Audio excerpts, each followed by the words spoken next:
So it is not every day that we get to say this. This morning, we have a pop icon in the studio. You know her as a singer and a dancer, a choreographer, and one of the original judges from American Idol.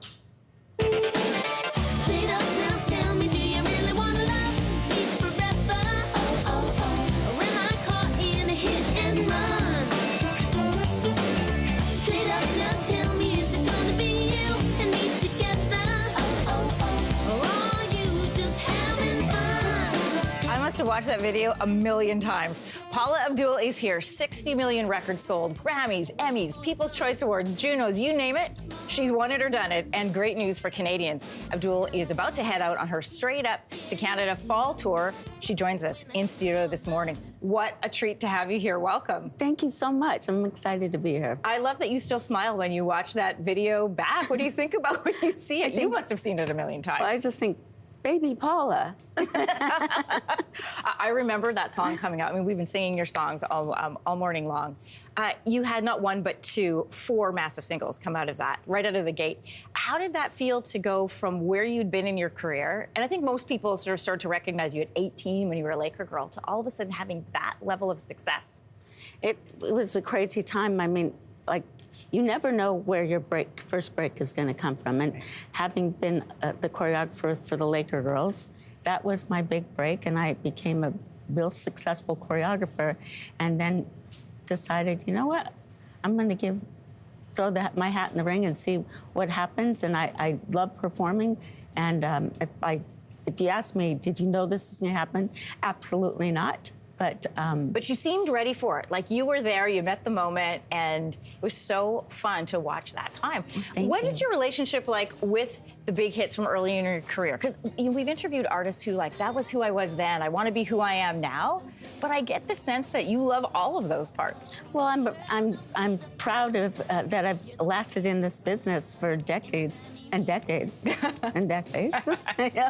But it's what's really cool, especially with TikTok now, being able to dance with all these young dancers, and them studying my old videos, it's like their almanac. And the fact that they're, picking up and excited to learn the choreography and everything, it's humbling, and it's a lot of fun. I'm like the OG. You are the OG. Can I tell you an OG moment? So I studied your videos because I had to do this dance gymnastics show for my high school in this small town.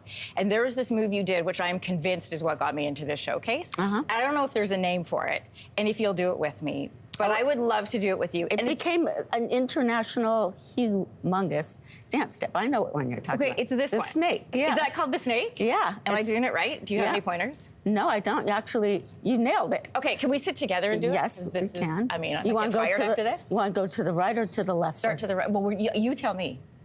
Well, if you want to go to the right, because I think that's what you do. Yeah, okay. All right. Can you count me in?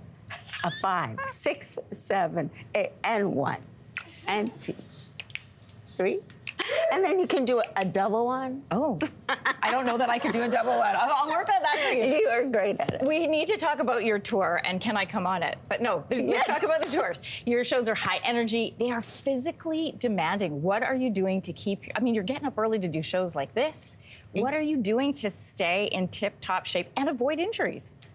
You just nailed it. The most important thing is trying to avoid injury. Even with my dancers, we have long talks with our bodies. Yeah. But my dancers are in their 20s, so it's like, for me, it's about not taking my body for granted. Decades ago, I would say, oh, I'll just do a quick warm-up. But now, I physically talk to my body. Feet don't fail me now, legs. And I go through a, extensive warm-up. Being on the road, it's hard to keep a lifestyle of health and fitness going, but I dance every day. I work out with my physical therapist and trainer.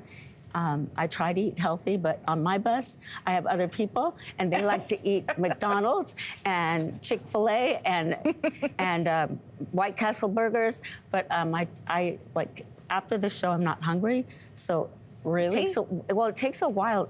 I get so hyper, and after the show, it takes me like 3 hours for my central nervous system to just calm down and relax. So, but you know, so sometimes I eat late, which I never do in my normal life, But on tour?